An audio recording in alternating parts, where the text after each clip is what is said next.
你的任务还没结束，你需要他的力量。遵命，主人。我已经弄清古神项链的下落。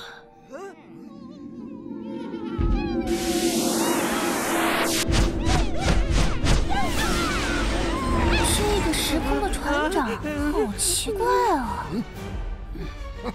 你还有心思琢磨这些？跑啊！难道等着被这些变态塞进大炮？嘿！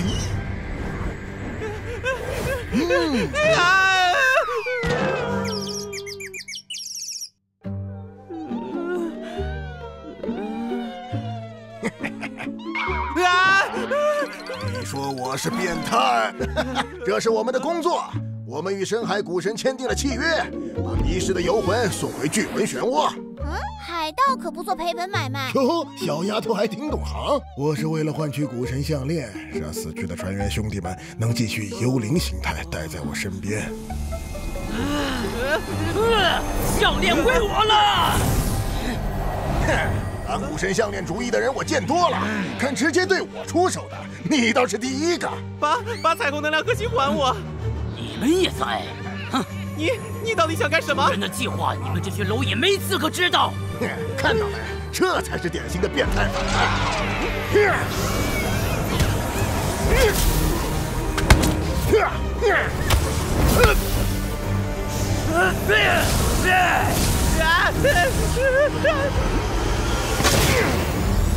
敌人的敌人是朋友。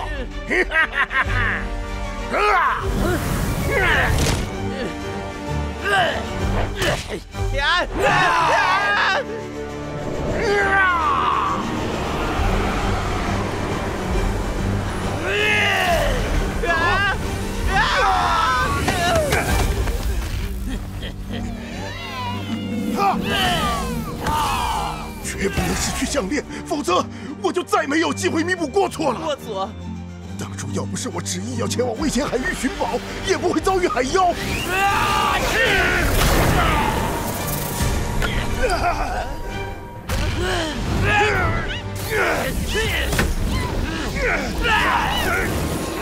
没守护好兄弟们？